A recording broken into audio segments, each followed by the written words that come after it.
ನಮಸ್ತೆ ಈಶ್ವರ್ ಮಲ್ಪೆ ಅವರೇ. ಸರ್ ನಮಸ್ತೆ ನಮಸ್ತೆ, ಹೇಗಿದ್ದೀರಿ? ಚೆನ್ನಾಗಿದ್ದೇನೆ. ಏನ್ ಸರ್ ಇದು ದುರಂತದ ಮೇಲೆ ದುರಂತ. ಮೊನ್ನೆ ಒಂದು ಬಹುದೊಡ್ಡ ಫೋಟೋ ವೈರಲ್ ಆಗಿದೆ, ಇದು ನಿಮ್ಮ ಗಮನಕ್ಕೂ ಬಂದಿರುತ್ತೆ. ತಾಯಿ ಮಗುವನ್ನ ಅಪ್ಕೊಂಡು ನೀರಲ್ಲಿ ಡೆತ್ ಆಗಿರುವಂತದ್ದು ನೀವು ನೋಡಿದ್ರ ಸರ್? ಮಧ್ಯಪ್ರದೇಶದಲ್ಲಿ ಜಬ್ಬಲ್ಪುರ್ ಒಂದು ಕ್ರೂಸ್ ಹಡಗೊಂದು ಆ ಗಾಳಿ ನೀರಿಗೆ ತುಫಾನ್ಗೆ ಒಂದು ಪಲ್ಟಿಯಾಗಿ ಏನು ಒಂದು ಸದ್ದು ದೊಡ್ಡ ಮಟ್ಟದ ಅಂತ ಹೇಳಿದ್ರೆ ದೇಶದಲ್ಲಿ ದೊಡ್ಡ ಮಟ್ಟದ ಸದ್ದಾಗಿರೋದು ಅಂದ್ರೆ ಮಲ್ಪೆ ಸರ್, ನೀವು ನೀರಲ್ಲಿ ಬಿದ್ದವ್ರನ್ನ ಪ್ರತಿ ದಿವಸ ನೀವು ಮೇಲೆ ಎತ್ತುತ್ತೀರಾ. ಆಗಿರುವುದಂತ ಹೇಳಿದ್ರೆ ಈಗ ಮಧ್ಯಪ್ರದೇಶದ ಜಬ್ಬಲ್ಪುರಲ್ಲಿ ಆಗಿರುವಂತ ಘಟನೆ ಏನಾಯ್ತು ಸರ್? ಜಬ್ಬಲ್ಪುರದಲ್ಲಿ ಘಟನೆ ಇದು. ತಾಯಿ ಮಗು ಫೋಟೋ ದೊಡ್ಡ ಮಟ್ಟದಲ್ಲಿ ದೇಶದಲ್ಲೇ ಸುದ್ದಿ ಮಾಡ್ತಾ ಇದೆ. ಖಂಡಿತ ಎಲ್ರಿಗೂ ದುಃಖದ ಸಂಗತಿ. ಇದು ಜಬ್ಬಲ್ಪುರದಲ್ಲಿ ಆದ ಒಂದು ಘಟನೆ ಅಂದ್ರೆ ತಾಯಿ ಮಗಳದು. ಸುಮಾರು 38 ಜನ ಒಂದು ಕ್ರೂಸ್ ಹಡಗಲ್ಲಿ ಪ್ರಯಾಣ ಮಾಡ್ತಾರೆ. ಎಲ್ಲಿ? ಮಧ್ಯಪ್ರದೇಶದಲ್ಲಿ ಸರ್, ಅದು ನರ್ಮದಾ ಹಿನ್ನೀರ್ ನದಿ. ಅದನ್ನ ಮುಂಚಿನ ದಿವಸ ನಾವು ಈ ಊರಿನಲ್ಲಿ ಅಮಾವಾಸ್ಯೆ ಅಂತ ಹೇಳ್ತೇವಲ್ಲ, ಅಮಾವಾಸ್ಯೆ ಹುಣ್ಣಿಮೆ ಎಲ್ಲ, ಆವಾಗ ತುಫಾನ್ ಬರುವ ಸಾಧ್ಯತೆ ಜಾಸ್ತಿ ಇರ್ತದೆ ಸರ್. ಹೌದಾ ಸರ್? ಇದು ಅಂದ್ರೆ ಆ ದಿವಸ ಏನು ಯೆಲ್ಲೋ ಅಲರ್ಟ್ ಯಾಕೆ ಕೊಡ್ತಾರೆ ಸರ್? ಯೆಲ್ಲೋ ಅಲರ್ಟ್ ಅಂದ್ರೆ ಈಗ ಒಂದು ಸುನಾಮಿ ಗಾಳಿ ಬರುವುದ್ರೆಲ್ಲ ಈಗ ದಿವಸದಲ್ಲಿ ಗೊತ್ತಾಗ್ತದೆ. ಅದೇ ರೀತಿ ಯೆಲ್ಲೋ ಅಲರ್ಟ್ ಕೊಟ್ಟಿದ್ದಾರೆ.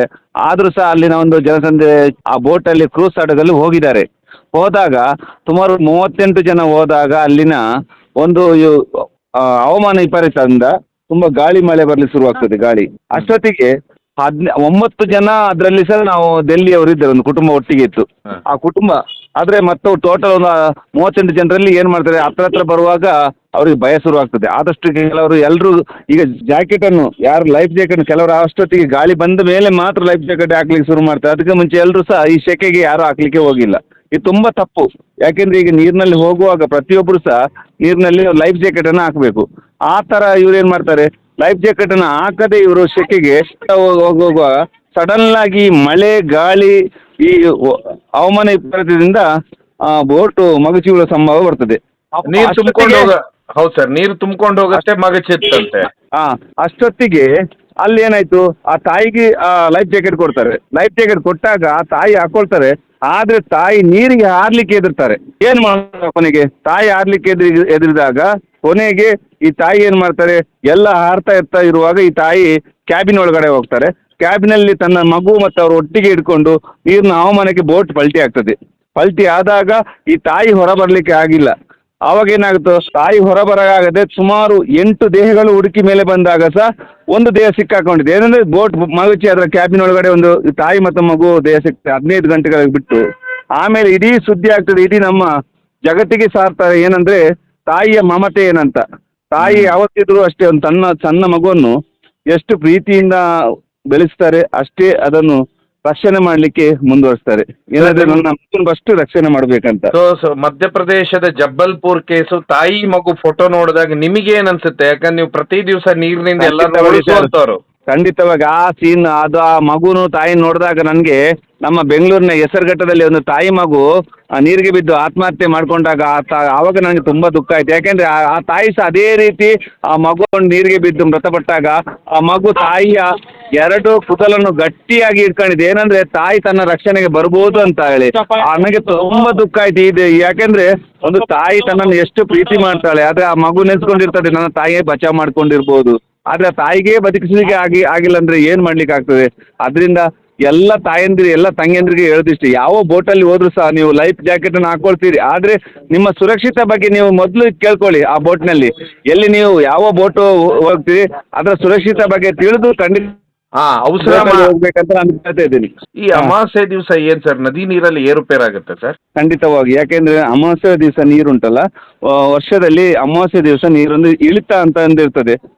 ನಮ್ಮ ಇಳಿತ ತುಂಬಾ ಇಳಿದಾಗ ಅಮಾವಾಸ್ಯೆಗೆ ಒಂದು ಸಲ ನೀರು ತುಂಬಾ ಇಳಿದು ಒಂದೇ ಸಲ ಉಬ್ಬರ ಆಗ್ತಾ ಇರ್ತದೆ. ಆವಾಗ ಲೋ ಟೈಡ್ ಹೈ ಟೈಡ್ ಅಂತ ಇರ್ತದೆ. ಆವಾಗ ಈ ತರ ಆಗುವ ಸಂಭವ ಜಾಸ್ತಿ. ಆವಾಗ ಒಂದೊಂದ್ಸಲ ಮಳೆ ಗಾಳಿ ಬರುವ ಸಂದರ್ಭನೂ ಇರ್ತದೆ.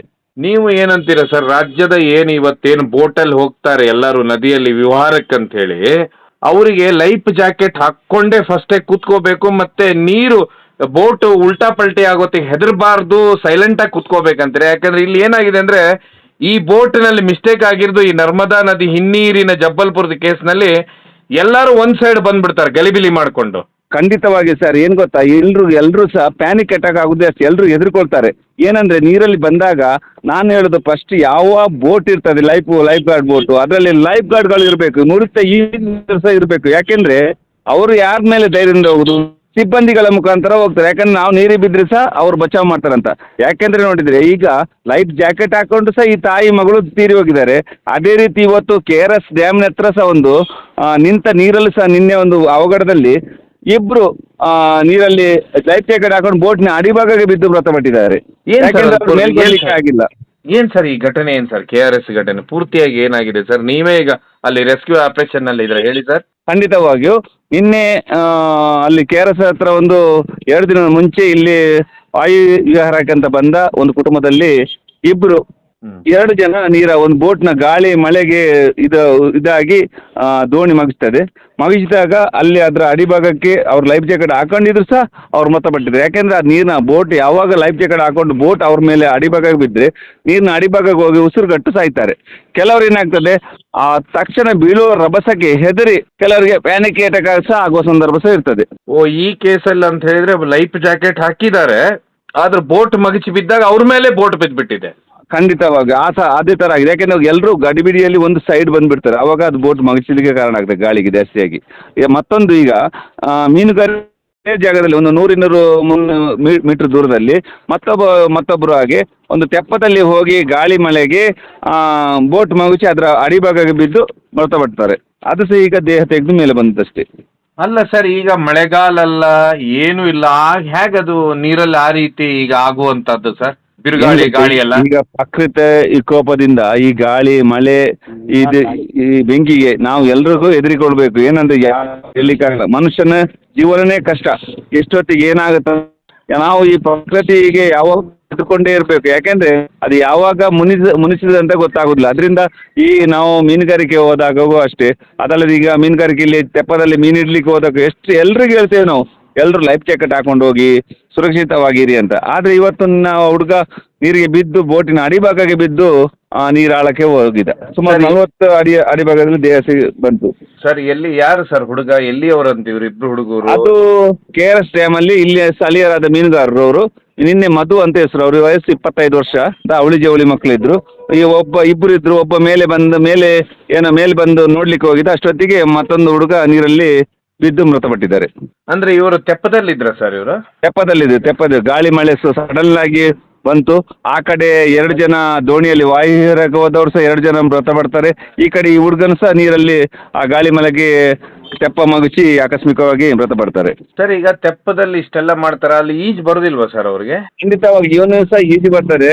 ಆಕಸ್ಮಿಕವಾಗಿ ಅದರಲ್ಲಿ ಬಲೆ ಇರ್ತದೆ, ಆ ಬಲೆ ಎಲ್ಲ ಕಾಲಿಗೆ ಸಿಕ್ಕಾಕೊಂಡು ಸಂದರ್ಭದಲ್ಲೂ ಸಹ ಕಲ್ಲೆಲ್ಲ ಸುತ್ತಾಕೊಂಡ್ರೆ ಆ ಸಂದರ್ಭದಲ್ಲಿ ಗಾಳಿ ಮಳೆಗೆ ಕಲ್ಲು ಮತ್ತೆ ಆ ಬಲೆಯ ರೋಪ್ಗಳು ಕಾಲಿಗೆ ಸಿಕ್ಕಾಕೊಂಡು ಮೃತಪಡುವ ಸಂದರ್ಭವು ಜಾಸ್ತಿ ಆಗಿರ್ತದೆ. ಅವರು ಸ್ಥಳೀಯರೇ, ಅಲ್ಲಿಯವರೇ, KRS ಡ್ಯಾಮ್ ಅವರೇ ಅವರು? ಹೌದೌದು. ವಯಸ್ಸು 26 ವರ್ಷ, ಮಧು ಅಂತ ಅವ್ರ ಹೆಸರು. ಸರ್ ಇದಾದ್ಮೇಲೆ ನಿನ್ನೆ ಇಬ್ರು ಡೆತ್ ಆಗ್ತಾರಲ್ಲ ಸರ್ ಹುಡುಗರು, ಏನ್ ಸರ್ ಅವರು ಇಬ್ರು ಎಲ್ಲಿಯವರಂತೆ, ಏನಂತೆ ಸರ್? KRS ಅಲ್ಲಿ ಅದಲ್ಲ ಸರ್, ನೀವು ನೀವೇ ತೆಗಿತೀರಲ್ಲ? ಇಲ್ಲ, ಅದು ಆವಾಗಲೇ ಸಿಕ್ಕಿದೆ ಬಾಡಿ. ಅವರು ಲೈಫ್ ಜಾಕೆಟ್ ಹಾಕೊಂಡಿದ್ರಲ್ಲ, ಬೋಟ್ ತಿರುಗಿ ಹಾಕುವಾಗ ಮೃತಪಟ್ಟಿರ್ತಾರೆ ಅವರು. ಸೊ ನಿನ್ನೆ ಇವತ್ತು ಹಾಗಾದ್ರೆ ಒಟ್ಟು 3 ಜನ KRS ಅಲ್ಲೇ ಬಿದ್ದು ಡೆತ್ ಆಗಿದೆ? ಹೌದು ಸರ್, ಹೌದು, ಖಂಡಿತವಾಗಿ 3 ಜನ ಆ KRS ಅಲ್ಲೇ ಬಿದ್ದು ಮೃತಪಟ್ಟಿರ್ತಾರೆ ಒಂದೇ ದಿನ. ಸೊ ಸರ್ ಈಗ ನೀವು ನೋಡಿ ಜಬ್ಬಲ್ಪುರದ ಘಟನೆ ನೋಡಿದ್ರ, ಈಗ ಬೇಸಿಗೆಯಲ್ಲಿ ಏನಂದ್ರೆ ಈ ಮಂಗಳೂರು ಮಲ್ಪೆ ಭಾಗದಲ್ಲೂ ಸುಮಾರು ಜನ ಈಗ ವಿವಾರಕ್ಕೆ ಹೋಗ್ತಾನೆ ಇರ್ತಾರೆ KRS ಅಲ್ಲೆಲ್ಲ.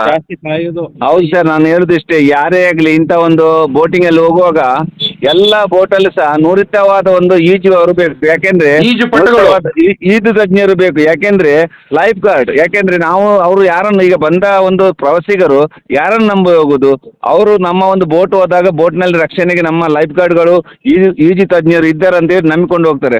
ಅವಾಗ ನಾವು ಅವರಿಗೆ ಸೇಫ್ಟಿಯಾಗಿ ನಮ್ಮ ಬೋಟಲ್ಲಿ 100 ಜನ ಇದ್ರು ಸಹ ಒಂದು 10 ಜನ ಆದರೂ ಲೈಫ್ ಗಾರ್ಡ್ಗಳು ಬೇಕಾಗ್ತದೆ. ಯಾಕೆಂದ್ರೆ ಈಗಿನ ಪರಿಸ್ಥಿತಿಯಲ್ಲಿ ಲೈಫ್ ಗಾರ್ಡ್ಗಳು ಇದು ಕೊಡ್ತಾರೆ, ಲೈಫ್ ಜಾಕೆಟ್ ಕೊಡ್ತಾರೆ. ಆ ಲೈಫ್ ಜಾಕೆಟ್ ಹಾಕೊಂಡು ಸಹ ಮೃತಪಡುವವರು ಇದ್ದಾರೆ ಅಂತ ಅಷ್ಟೊತ್ತಿಗೆ ಒಳ್ಳೆ ನುರಿತ ಈಜು ತಜ್ಞರಿದ್ರೆ ತಕ್ಷಣ ಅವರನ್ನು ಎತ್ತಿ ಮೇಲೆ ತರ್ಬೋದಲ್ಲ ಅಂತ ನನ್ನೊಂದು ಅನಿಸಿಕೆ. ನಾನೊಂದು ಮೀನುಗಾರನಾಗಿ ಹೇಳ್ತೀನಿ, ಎಲ್ಲರೂ ನಾನು ಹೇಳಿದಷ್ಟು ಎಷ್ಟೋ ಬೋಟ್ ಇರಲಿಲ್ಲ, ಮಲ್ಪೆ ಆಗಲಿ, ಮುರುಡೇಶ್ವರ ಆಗಲಿ, ಕಾಪ್ ಆಗಲಿ, ಎಲ್ಲಿ ಸಮುದ್ರ ಬದಿ ಸಹ ಬೋಟ್ ಇದ್ದವರು ಬೋಟಲ್ಲಿ ಕರ್ಕೊಂಡು ಹೋಗುವ ಅವರಿಗೆ ರಕ್ಷಣೆ ಕೊಡುವ ಎಲ್ಲ ಕೆಲಸ ಬೋಟ್ನ ಮಾಲೀಕರು ಮತ್ತು ಬೋಟಲ್ಲಿ ಹೋದ ಲೈಫ್ ಗಾರ್ಡು, ಡ್ರೈವರು ಅಂತ ನನ್ನ ಒಂದು ಅನಿಸಿಕೆ, ಅವರೇ ಕೊಡಬೇಕು. ಅಲ್ಲ, ಸರ್ಕಾರ ಇದ್ರ ಬಗ್ಗೆ ಒಂದು ರೂಲ್ಸ್ ಮಾಡಬೇಕು. ಪ್ರತಿ ಯಾರು ಪ್ರವಾಸಿಗರನ್ನ ಕರ್ಕೊಂಡೋಗೋ ಬೋಟ್ ಇದೆ ಇದರಲ್ಲಿ ಲೈಫ್ ಗಾರ್ಡು ಪ್ಲಸ್ ನುರಿತ ತಜ್ಞರು ಇರ್ಬೇಕಂತೇಳಿ ಸರ್ಕಾರನೇ ರೂಲ್ಸ್ ಮಾಡ್ಬೇಕಲ್ಲ ಸರ್, ನೀವು ಒತ್ತಾಯ ಮಾಡಬೇಕು.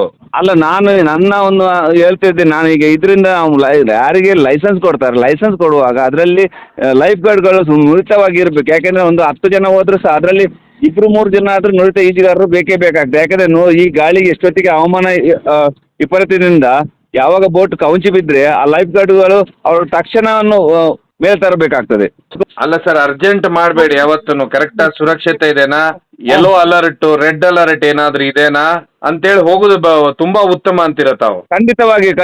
ಈಗ ನಮ್ಮ ಒಂದು ಹವಾಮಾನ ಇಲಾಖೆಯಲ್ಲಿ ಎಲ್ಲ ಕೊಡ್ತಾರೆ, ರೆಡ್ ಅಲರ್ಟ್ ಉಂಟು, ಎಲ್ಲ ಅಲರ್ಟ್ ಉಂಟು, ಎಲ್ಲ ನೋಡ್ಕೊಳ್ಬೇಕು. ಕೆಲವರು ಆಗಲ್ಲ, ನಾವು ಬೋಟ್ ಬಂತು ನಾವು ಹೋಗಿಬಿಡೋಣ ಅಂತ ಎಣಿಸ್ಕೊಳ್ತಾರೆ. ಅದರ ಬಗ್ಗೆ ಸ್ವಲ್ಪ ತಿಳ್ಕೊಂಡು ಹೋಗ್ಬೇಕು. ಯಾಕೆಂದ್ರೆ ಈಗಿನ ಒಂದು ಗಾಳಿ ಮಳೆ ಬರುವಾಗ ಏನಾಗ್ತಂತ ಗೊತ್ತಾಗಲ್ಲ. ಎಲ್ಲ ನಮ್ಮ ಕರ್ನಾಟಕದ ಎಲ್ಲ ಜನತೆಗೆ ಹೇಳೋದಿಷ್ಟೇ, ನೀವು ಯಾವ ಬೋಟಲ್ಲಿ ಎಲ್ಲಿ ವಾಯುವಿಹಾರಕ್ಕೆ ಹೋಗ್ತೀರಿ ಅದರ ಬಗ್ಗೆ ನೀವು ಸ್ವಲ್ಪ ತಿಳ್ಕೊಂಡು ನೀವು ಹೋಗೋದೇ ಒಳ್ಳೇದಂತ ಹೇಳಲಿಕ್ಕೆ ನಾನು ಇಷ್ಟಪಡ್ತೀನಿ ಬಂಧುಗಳೇ. ಸೊ ಈ ರೀತಿಯ ಘಟನೆ ನಮ್ಮ ರಾಜ್ಯದಲ್ಲಿ ಹೆಸರುಘಟ್ಟದಲ್ಲೂ ನಡೆದಿತ್ತು ಹಾಗಾದ್ರೆ. ಹೌದು ಸರ್, ಹೌದು. ತುಂಬ ದುಃಖ. ಯಾಕೆಂದರೆ ಮೊನ್ನೆ ಆ ತಾಯಿ ಆ ಮಗುವನ್ನು ಹಿಡ್ಕೊಂಡ ರೀತಿ ನೋಡುವಾಗ ನಾನು ಸಹ ಹೆಸರುಘಟ್ಟದ ಒಂದು ತಾಯಿ ಮಗಳನ್ನು ತೆಗೆಯುವಾಗ 2 ವರ್ಷದ ಮಗುವನ್ನು ಅದೇ ರೀತಿ ಅಪ್ಪಿಕೊಂಡು ನೀರು ಆಳದಲ್ಲಿ ಸಿಕ್ತು. ನನಗೆ ತುಂಬ ದುಃಖ ತಡ್ಕೊಳ್ಳಿಕ್ಕೆ ಆಗಿಲ್ಲ. ಇದು ಮೊನ್ನೆ ನೋಡಿ, ಅದರಿಂದ ಒಂದು ತಾಯಿ ಮಮತೆ ಏನಂತ ಇಡೀ ನಮ್ಮ ದೇಶಕ್ಕೆ ಸಾರಿದ್ದಾರೆ. ಅದರಿಂದ ಎಲ್ಲರೂ ಹೇಳಿದ್ರೆ, ನಿಮ್ಮ ತಂದೆ ತಾಯಿಯನ್ನು ನೀವು ಪ್ರೀತಿಸಿ, ನೀವು ಅವರಿಗೆ ಒಂದು ದೇವರಂತ ಭಾವಿಸಿ ಕೈ ಮುಗಿರಿ, ಗುರುಹಿರಿಯರಿಗೆ ಒಂದು ನೀವು ಕೈ ಮುಗಿರಿ ಅಂತ ಹೇಳಲಿಕ್ಕೆ ನಾನು ಇಷ್ಟಪಡ್ತೀನಿ. ಸೊ ನೀವು ನೀರಲ್ಲಿ ಇಳಿದಾಗೂ ಅದೇ ರೀತಿ ಇತ್ತ ಸರ್ ಆ ಪಿಕ್ಚರ್? ಮಗು ಹಿಡಿದಿತ್ತ ಗಟ್ಟಿಯಾಗಿ ಆ ತಾಯಿನ? ಹೌದು. ನನಗೆ ಹೇಳಿದಲ್ಲ, ಆ ಮಗು ಹೇಗೆ ತನ್ನ ತಾಯಿ ಬಾಹುದಲ್ಲಿ ಹೇಗೆ ಇಟ್ಕೊಂಡಿದ್ದಾರೆ ಅದೇ ರೀತಿ ಆ ಮಗು ಸಹ ಗಟ್ಟಿಯಾಗಿ ತಾಯಿಯ ಎದೆಯನ್ನು ಗಟ್ಟಿಯಾಗಿ ಇಟ್ಕೊಂಡಿದೆ, ಕೂದಲನ್ನು. ತುಂಬ ಬೇಜಾರಾಯಿತು. ಈ ಮೊನ್ನೆ ಮಧ್ಯಪ್ರದೇಶ ಆದ ಘಟನೆ ಈ ಘಟನೆ ಒಂದೇ ಥರ ಇತ್ತು. ಓ, ನೀವು ಹಾಗಾದ್ರೆ ಈ ಘಟನೆ ನೋಡಿದ ಮೇಲೆ ನಿಮ್ಗೆ ಅದು ನೆನಪಾಯ್ತು ಈಗ? ಖಂಡಿತವಾಗಿ. ನನಗೆ ತುಂಬ ದುಃಖ ನೋಡಲಿಕ್ಕೆ ಆಗಿ ನನಗೆ ದುಃಖ ಬಿಟ್ಟಿದೆ. ಅದರಿಂದ ಹೇಳೋದು ಎಲ್ಲರ ತಾಯಂದ್ರಿಗೆ ಹೇಳೋದಿಷ್ಟೇ, ಇನ್ನು ಸಹ ನಿಮ್ಮಿಂಥ ಬೋಟ್ಗಳಿಗೆ ಹೋಗುವಾಗ ಸುರಕ್ಷಿತ ಬಗ್ಗೆ ಅಳವಡಿಸಿ ಅಂತ ಹೇಳಲಿಕ್ಕೆ ನಾನು ಇಷ್ಟಪಡ್ತೀನಿ. ಏನು ಸರ್, ಕೊನೆಯದಾಗಿ ತಾವು ಏನು ಹೇಳ್ತೀರಾ ಈ ಸಮಯದಲ್ಲಿ? ಯಾಕಂದ್ರೆ ಈಗ ಎಲ್ಲ ಸ್ಕೂಲ್ಗಳ ರಜಾ, ಎಲ್ಲ ನೀರಿರೋ ಪ್ರದೇಶದಲ್ಲೂ ಪ್ರವಾಸಿಗರು ಹೋಗ್ತಾರೆ. ತಮ್ಮ ಮಾತೇನು ಸರ್ ಈಶ್ವರ್ ಮಲ್ಪೆ ಅವರೇ? ಕೊನೆಗೆ ತಾವೇನು ಹೇಳ್ತೀರಾ ಈಗ ಹೋಗೋರಿಗೆಲ್ಲ? ನಾನೀಗ ಮಲ್ಪೆಯಿಂದ ನಾವು KRS ಬರುವಾಗ ಎಲ್ಲ ಡ್ಯಾಮಿನ ಹತ್ರ ಸಹ ಹೊಳೆ ಹತ್ರ ಸಹ ಸಣ್ಣ ಮಕ್ಕಳು ಈಜಾಡ್ತಾ ಇದ್ದಾರೆ. ಇದಕ್ಕೆ ತಮ್ಮ ಮನೆಯಲ್ಲಿ ಸಹ ತಂದೆ ತಾಯಿಗಳು ಆ ಮಕ್ಕಳನ್ನು ಆ ಥರ ಹೋಗ್ಲಿಕ್ಕೆ ಬಿಡಬಾರ್ದು. ಯಾಕೆಂದರೆ ಕ್ಷಣಿಕ ಒಂದು ಯಾವ ಸಮಯದಲ್ಲಿ ಅಲ್ಲಿ ಏನಾದರೂ ಒಂದು ಮಕ್ಕಳಿಗೆ ತಾಗಿ ನೀರು ಅಡಿಗೆ ಹೋದ್ರೆ ಮೃತ ಪಡ್ತಾರೆ. ಯಾಕೆಂದರೆ ಅವರು ಹಾರುವಾಗ ಎಲ್ಲಾದರೂ ಕಾಲು ಸ್ಲಿಪ್ ಆಗಿ ಬಿದ್ದರೂ ಸಹ ಅನ್ಕಾನ್ಷಿಯಸ್ನ ಆಗಿ ನೀರು ಅಡಿಗೆ ಹೋದರೆ ಅವ್ರ ಮೇಲೆ ಬರೋದಿಲ್ಲ. ಅದರಿಂದ ಎಲ್ಲ ತಾಯಂದ್ರಿಗೆ ಹೇಳೋದಷ್ಟೇ, ಈಗ ಶಾಲೆಗೆಲ್ಲ ರಜೆ ಇದೆ, ಈ ಬೇಸಿಗೆ ರಜೆಯಲ್ಲಿ ಎಲ್ಲ ಮಕ್ಕಳು ಈಗ ನೀರಿಗೆ ಆಡ್ಲಿಕ್ಕೆ ಹೋಗ್ತಾರೆ. ಅದರಿಂದ ಎಲ್ಲ ಮಕ್ಕಳು ಸಹ ಆದಷ್ಟು ಸುರಕ್ಷಿತವಾಗಿರಿ. ಯಾಕೆಂದರೆ ಈಗ ಇಲ್ಲದ್ರದ್ದು ಯಾರಾದರೂ ದೊಡ್ಡವರು ಅಲ್ಲಿ ಲೈಫ್ ಗಾರ್ಡ್ ಅಥವಾ ದೊಡ್ಡವ್ರನ್ನ ಮೇಲ್ಗಡೆ ನಿಲ್ಲಿಸಿ ಆ ನೀರು ಆಟ ಆಡಲಿಕ್ಕೆ ಹೋಗಲಿ. ಇಂಥ ಸಮಯದಲ್ಲಿ ಹೋಗಿ ಅಲ್ಲಿ ಪ್ರಾಣ ಹಾನಿ ಮಾಡ್ಕೊಳ್ಳೋದು ತುಂಬ ತಪ್ಪು ಅಂತ ಹೇಳಲಿಕ್ಕೆ ನಾನು ಇಷ್ಟಪಡ್ತೀನಿ. ಸರ್, ತುಂಬಾ ಧನ್ಯವಾದ ಈಶ್ವರ್ ಮಲ್ಪೆ ಅವರೇ, ತುಂಬಾ ಧನ್ಯವಾದ.